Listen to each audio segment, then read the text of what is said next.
Setelah menjalani rapat bersama dengan seluruh unsur agama Islam dan pemerintah provinsi, Badan Amil Zakat Nasional Basnas Sumsel menetapkan besaran zakat fitrah dan fidyah tahun 2024.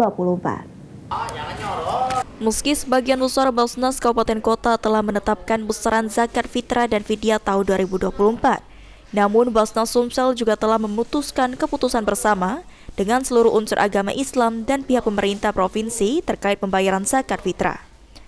Dari hasil keputusan bersama tersebut, untuk besaran zakat fitrah di Sumsel berupa beras sebesar 2,5 kg. Dan jika dinilai dalam bentuk uang, maka zakat fitrahnya sebesar Rp37.500. Sementara itu untuk fidyah, Basnas Sumsel menetapkan harganya Rp40.000 per orang. Atas putusan tersebut, Ketua Basnas Sumsel menyarankan kepada seluruh warga mengacu pada daerah masing-masing. Namun keputusan Basnas Sumsel bisa dijadikan referensi bersama di Kabupaten Kota Sumsel. Kami sarankan tetap mengacu kepada kebijakan daerah masing-masing, karena kita ketahui bahwa harga di tiap daerah memang tidaklah sama. Jadi memang lebih kami anjurkan untuk di wilayah masing-masing.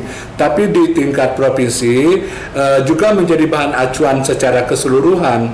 Artinya setiap muslimah di Provinsi Sumatera Selatan bisa tetap mengacu kepada kebijakan di daerahnya dengan menjadikan kebijakan kita di provinsi sebagai referensi bagi mereka.